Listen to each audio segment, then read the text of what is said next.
लोग दोषी हो, आप लोगों की गिरफ्तारी नहीं कर रही, सत्ता की हनक दिखाई जा रही है। सत्ता की हनक और क्या, ये अखिलेश यादव जी को कुछ ना कुछ कहेंगे।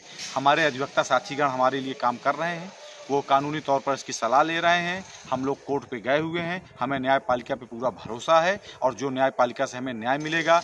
किस प्रकार से पुलिस ने मुकदमा पंजीकृत किया, कैसे पुलिस ने मुकदमा पंजीकृत किया, ये न्यायपालिका में हम लोग पुलिस को देखेंगे। उसको वहाँ पर उनको जवाब देना होगा न्यायपालिका में, क्योंकि एट लास्ट पुलिस का काम तो प्राथमिक दर्ज करना, न्याय तो हमें न्यायपालिका से ही मिलेगा ना।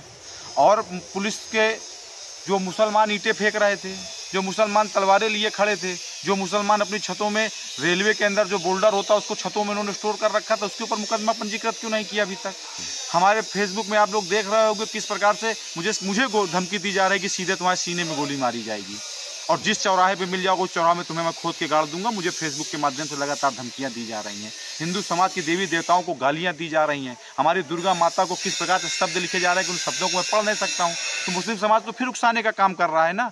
हर चीज़ की एक सीमा है। अगर वो हमारे देवी देवताओं को गालियां देंगे, हिंदू समाज को गाली देंगे, तो हिंदू समाज का धैर्य टूटेगा ना। मैं तो प्रशासन से लगातार परसों से मांग कर रहा हूं कि इस प्रकार के जो कृत्य कर रहे हैं मुस्लिम समाज के लोग, इस फतेहपुर का अमन चैन खराब करना चाहते हैं, शांति व्यवस्था को प्रभावित करना चाहते हैं। अगर प्रशासन चाहता है कि इस फतेहपुर में शांति व्यवस्था रहे, तो जो इस प्रकार के कार्य कर रहे हैं इनके ऊपर अभियोग पंजीकृत होना चाहिए। जिन मुसलमानों ने ईंटें फेंके उनके ऊपर अभियोग पंजीकृत होना है, और जो मुवत्तिल बने हैं जिन्होंने गलत कागज करके और मंदिर की जगह में कब्रों को गाड़ा है, इनके ऊपर मंदिर की जगह में कब्जा करने का मुकदमा होना चाहिए। उसके कारण इतना बड़ा माहौल बिगड़ा, इसके लिए मुकदमा होना चाहिए। और जो इन्होंने फाल्स कागज बनाए और राष्ट्रीय संपदा में उसको दिखाकर खतौनी में दर्ज कराए, तो इनके ऊपर 467, 468, 471, 472 का मुकदमा पंजीकृत कर तत्काल जेल। अच्छा, इसमें डीएम और एसपी का क्या रोल रहा अभी तक इस पूरे घटनाक्रम को लेकर? देखिए, डीएम साहब और एसपी साहब अगर इस संवाद स्थापित, अगर हमें हमारी मंशा सिर्फ मजार उखाड़ने की होती तो हम चोरी छुपे जाके किसी भी दिन मजार उखाड़ देते 200-400 लोग। हम लोगों ने तो डीएम साहब का दरवाजा खटखटाया था ना। हमें तो प्रशासन से कोई सहयोग नहीं मिला, प्रशासन ने संवाद स्थापित नहीं किया।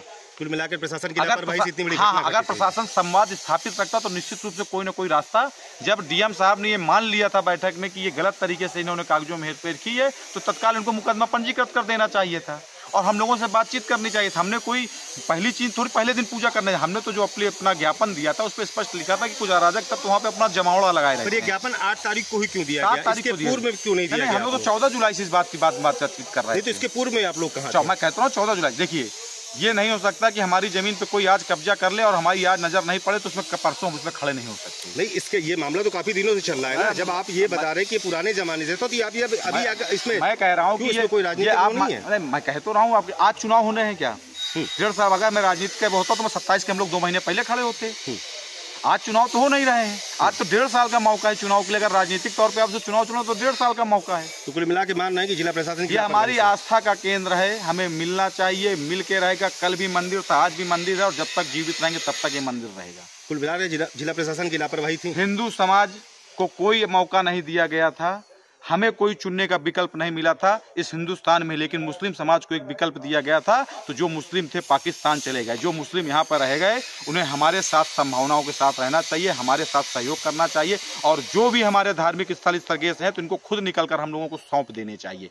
उसके बाद ये पुरातन 2012 पे कब्जा किया गया है। यहाँ पे 2012 से इन लोगों ने कब्जा किए, नहीं कि वहाँ 10, 20, 25, 50 साल से वो कब्जा किए हुए खड़े रहे हों। और खुद भूमाफिया लोग हैं। इसकी जांच हो जानी चाहिए, इसकी बात हो जानी चाहिए। और मेरा प्रशासन से निवेदन है कि आप लोग संवाद स्थापित करके हम लोगों से कागज लेकर के, आप लोगों के पास कागज है, इनको तत्काल कार्रवाई करें, वो करें। और हमारा जो मुकदमा है उसमें हम लोग कानूनी राय ले रहे हैं, कानून के हिसाब से उसमें हम लोग अपना